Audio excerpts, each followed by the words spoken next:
The Galactic Overlords descended from the stars, their massive armada blotting out the sky over Earth's major cities. Their arrival was announced by a cold, calculating message broadcasted across every device.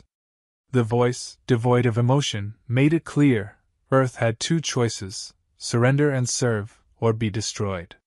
The Overlords had done this countless times before, across hundreds of worlds. No one ever fought back for long. Their strongest soldiers, the Zarkith elite, landed with brutal efficiency. Towering beings, clad in black armor, their bodies enhanced beyond anything Earth scientists could have imagined. Faster, stronger, and more advanced than any soldier humanity had ever seen. Earth's initial resistance was brave but short-lived. The military threw everything it had at the invaders: fighter jets, tanks, battalions of infantry, but it wasn't enough. In every engagement, the Zarkith obliterated human forces. Cities burned, and entire divisions were wiped out in mere minutes. The Zarkith elite moved like a force of nature, cutting through everything in their path with cold precision. New York was the first to fall. The Zarkith had arrived in the heart of the city, their massive landing crafts leaving craters where buildings once stood. The humans fought back with everything they had, but their bullets and missiles were nothing more than annoyances to the invaders. The Zarkith were relentless. They marched through the streets, their weapons slicing through tanks like they were made of paper. What remained of New York's defenders was scattered, retreating into the shadows as the city was reduced to rubble. Tokyo was next. The Overlords didn't bother with strategy or negotiation. They simply unleashed their war machines on the city's infrastructure. Skyscrapers crumbled under the weight of alien bombardment. The Zarkith soldiers were methodical, hunting down any signs of resistance. Civilians fled, but there was nowhere to run. The invaders had come from the stars, and their conquest seemed inevitable. In London, the story was the same.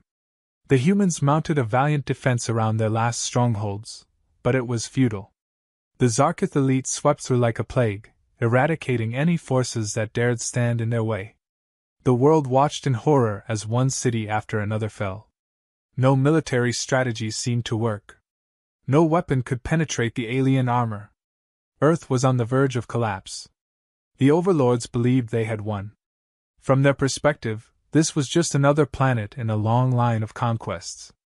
They underestimated the people of Earth.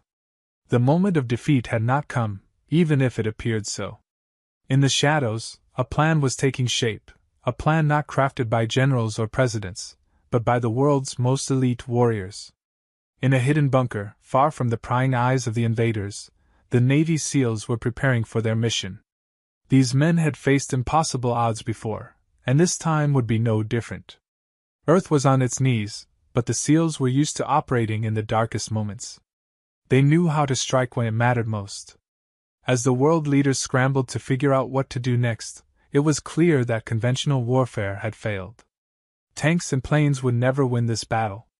The only chance of survival lay in an unconventional approach, one that would require precision, stealth, and surgical strikes deep within enemy lines. And so, the call went out. A small team of SEALs was to be deployed, not to fight the enemy head-on, but to strike at the very heart of the invasion. The mission was simple in concept, but nearly impossible in execution. The SEALs would infiltrate the Zarkith mothership, the nerve center of the entire invasion, and sabotage it from within. It was a plan born out of desperation, but it was the only one they had left. The team, composed of the best, prepared for a fight unlike any they had ever faced. Their enemy was faster, stronger, and had technology that far surpassed anything Earth had developed. But the SEALs had something the invaders didn't: years of experience fighting wars on hostile ground, and a will to win at any cost.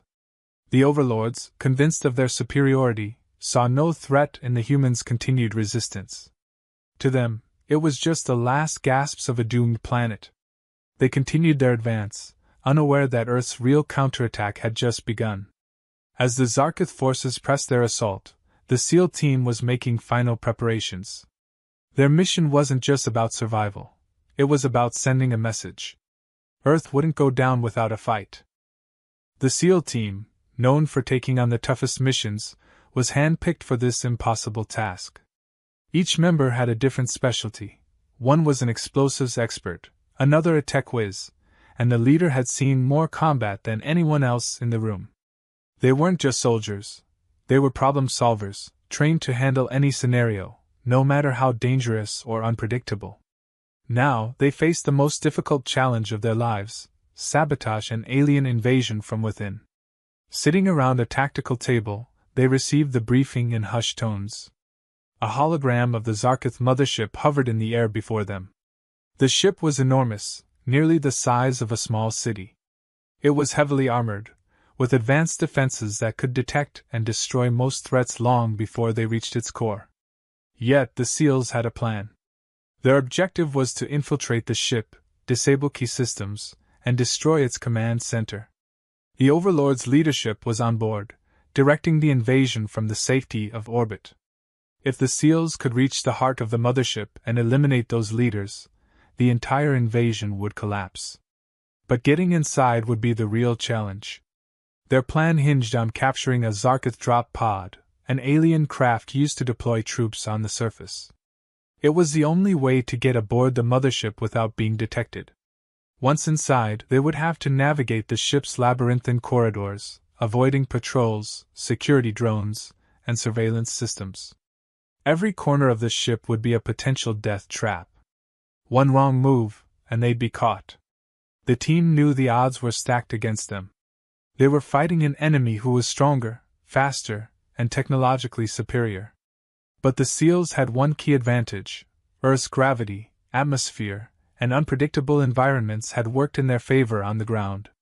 Now they had to turn that advantage into something useful in space.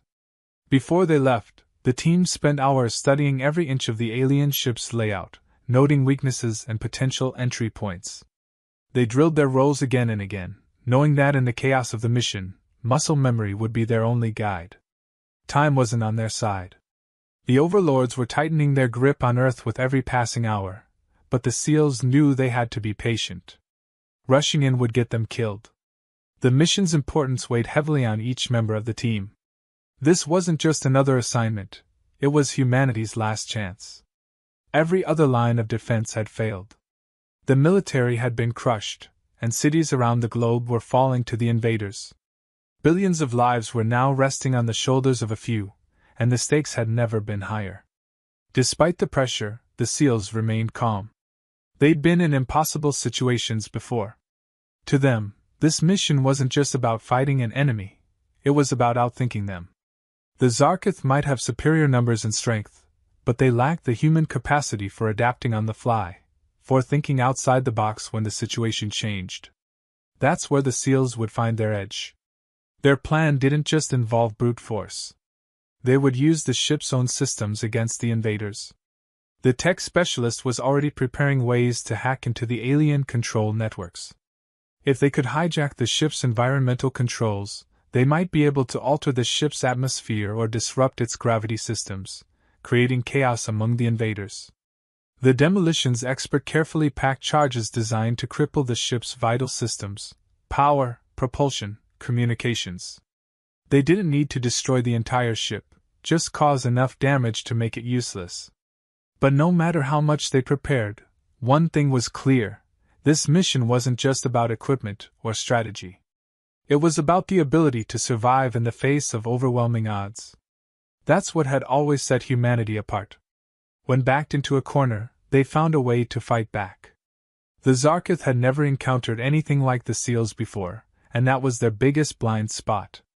As they suited up, the atmosphere in the room grew tense. The team exchanged glances, silent acknowledgments of the risks they were about to take. None of them expected to return. They'd seen the destruction the Zarkith had unleashed, and they knew how outmatched they were. But they also knew that failure was not an option. If they didn't succeed, there would be no Earth left to come back to. The SEALs' greatest strength wasn't their weapons or their technology, it was their unshakable will. They weren't just fighting to survive. They were fighting for every person left on Earth. For their families, for their friends, for every child hiding in fear of the invaders. The thought of letting those people down was far worse than the threat of death. The final preparations were made, and the team loaded into a stolen Zarkith drop pod. There was no turning back now. As they sat in the cramped interior, the only sounds were the hum of the alien engines and their own steady breathing. The plan was simple in theory but complex in execution: get inside, sabotage the ship, and cripple the invasion. As the drop pod rose into the sky, lifting them toward the mothership, the world below disappeared from view. Their mission had begun. Inside the Zarkith drop pod, the SEAL team remained silent, focused. Every second counted. As the pod ascended toward the alien mothership, the tension was palpable, but none of them showed it. They had trained for this moment, for infiltrating hostile environments, for making split-second decisions. The key to survival wasn't just in their equipment or their weapons, it was in their ability to stay calm under pressure. As the pod docked with the mothership, the team readied themselves for what was coming next. The hatch hissed open, and the team moved quickly, taking out the Zarkith guards stationed at the docking bay with precise shots to their vulnerable spots. The aliens' superior armor was no match for the SEALs' knowledge of where to strike. Within seconds, the guards were down, and the team slipped into the shadows of the colossal ship. The interior was vast and disorienting, designed for the towering Zarkith rather than humans, but the SEALs had memorized the layout. They navigated the winding corridors, staying low and avoiding patrols, their movements a blur of efficiency. Their first target was the ship's power grid. If they could knock out the central systems, the Zarkith would lose control of their weapons and defenses. But getting there was no easy task. The corridors were lined with patrol drones and sentry stations. One misstep, one wrong move, and they'd be detected, swarmed, and eliminated before they could even reach the core. As they approached the power grid, the team split up. The tech specialists worked quickly, overriding the alien security protocols and disabling the internal sensors, giving them a temporary window to operate. The demolitions expert carefully placed charges in key structural points around the power grid, each explosive designed to cripple the ship's main systems without destroying it completely. They needed to create chaos, not total destruction, yet. Just as the final charge was set, the team heard the unmistakable sound of approaching Zarkith soldiers. Their cover was blown. The SEALs moved fast, retreating into a side passage just as a squad of Zarkith elite rounded the corner. These soldiers were different, larger, faster, and more heavily armed than the ones they had encountered before. They were the true elite of the Zarkith forces, and the SEALs knew they couldn't engage them head-on. The team used their knowledge of the ship's layout to their advantage. They led the Zarkith soldiers into a series of narrow corridors, where their size became a disadvantage. Moving quickly, they ambushed the first of the elite soldiers, using controlled bursts of fire to take him down. But the Zarkith fought back fiercely.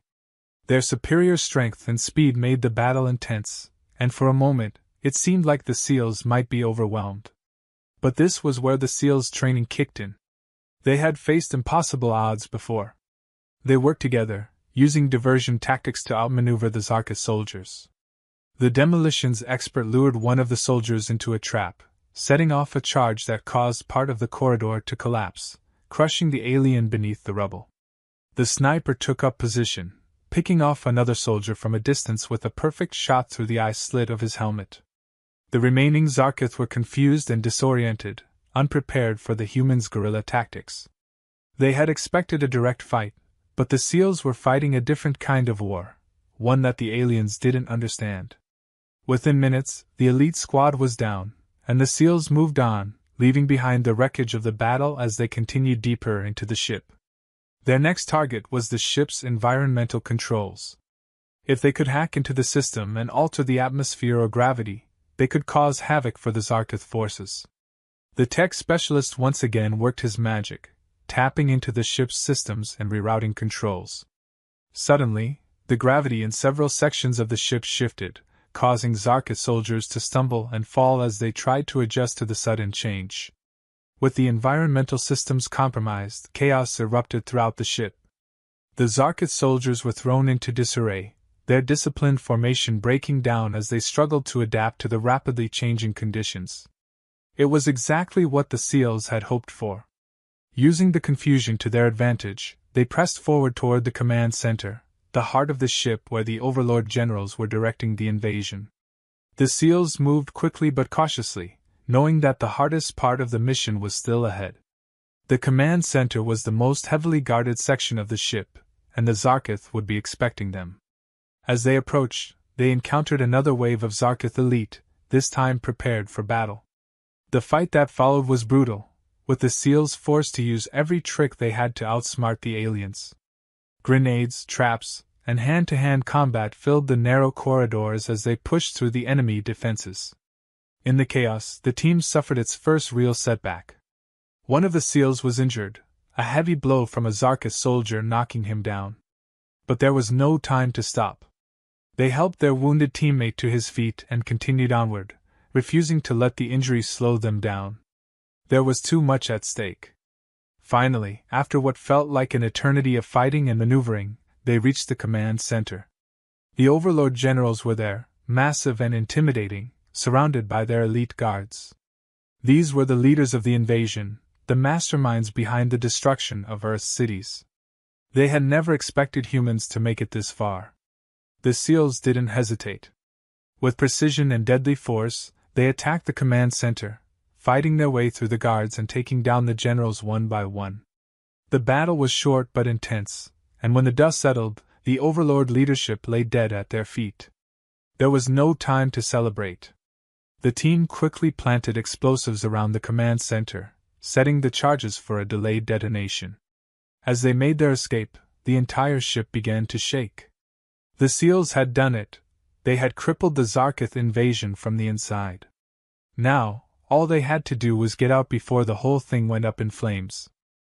The SEALs raced through the collapsing corridors of the Zarkith mothership, the countdown on the explosives ticking down. The explosions planted around the ship's command center were designed to bring the entire operation to a halt, but they had only minutes to get clear before the ship tore itself apart. The injured SEAL gritted his teeth as he was helped along, refusing to be left behind. They had come this far.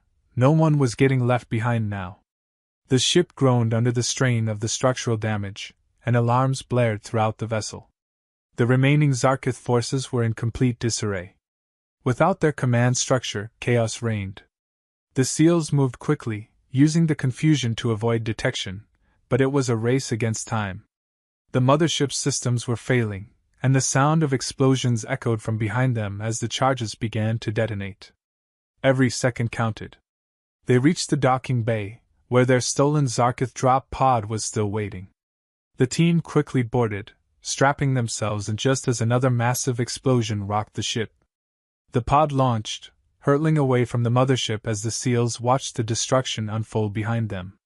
From the small windows, they could see the massive ship begin to break apart, fire and debris spilling out into the cold void of space. But the mission wasn't over yet. The Zarkith had sent the bulk of their invasion force to Earth, and although their leadership had been taken out, there were still millions of Zarkith troops on the ground. The SEALs knew their mission had only bought Earth time. The world's forces would still need to fight off the remaining invaders, but now, with the Zarkith command in ruins, that fight would be far more winnable. As the pod descended back toward Earth, the team was silent. They had accomplished the impossible, crippled an alien invasion force that had seemed unstoppable just days ago. But the cost had been high. The SEALs had lost friends, and the world they were returning to was forever changed. Cities lay in ruins, and millions of lives had been lost in the initial invasion. But thanks to their efforts, humanity had a chance to rebuild. The pod landed in a desolate area, far from the front lines. The team emerged, battered but alive, and immediately made contact with the remaining Earth forces. The news of their success spread quickly. Across the globe, human forces, once on the brink of total defeat, began to rally. With the Zarkith mothership destroyed and their leadership eliminated, the remaining alien soldiers were disorganized and leaderless. Earth's defenders, emboldened by the SEALs' victory, struck back with renewed vigor. In the days that followed, the Zarkith forces were driven from city after city. What had once seemed like an inevitable defeat was now turning into a full-blown resistance. The SEALs watched from the sidelines, their job done. They had played their part, and now it was up to the rest of humanity to finish the fight. The Galactic Overlords, once thought to be unbeatable, were now facing their first real defeat. News of the destruction of the Zarkith mothership spread across the galaxy. Other planets, once conquered by the Overlords, began to take notice. If the humans could defeat the Zarkith, maybe they could rise up too. Earth, once seen as a primitive backwater, had become a symbol of resistance, of defiance in the face of overwhelming odds. The SEALs returned to their base, greeted as heroes, though they didn't see themselves that way. They had done their job, nothing more. There were no grand celebrations, no parades. They simply debriefed, patched up their wounds, and prepared for whatever would come next. Because in the back of their minds they knew this wasn't over. The Overlords would regroup. They would rebuild. And they would return, likely stronger and more prepared than before. The SEALs knew that Earth had only won a single battle in a much larger war. But they had shown the galaxy one crucial thing: humanity would not go down without a fight. As they rested, the SEALs kept an ear on the reports coming in. The Zarkith remnants were being hunted down, and the global recovery was underway. Slowly, the skies began to clear of alien ships, and the rubble of humanity's greatest cities was being cleared, piece by piece. There was a long road ahead, but there was hope now, where once there had only been despair. Earth had stood against the Galactic Overlords and survived. The SEALs had struck a blow that would echo across the stars, a reminder to anyone who thought to invade again: Earth wasn't an easy target. They had faced an unstoppable force and had stopped it in its tracks, not through superior technology or brute strength, but through sheer determination, resourcefulness, and a refusal to surrender. In the quiet that followed, the SEALs knew that they had done more than just win a battle. They had proven that humanity was a force to be reckoned with, even in the vastness of the universe. And while they didn't know what the future held, they were ready for it. Whatever came next, Earth would be prepared. The galaxy had underestimated humans once. It wouldn't happen again.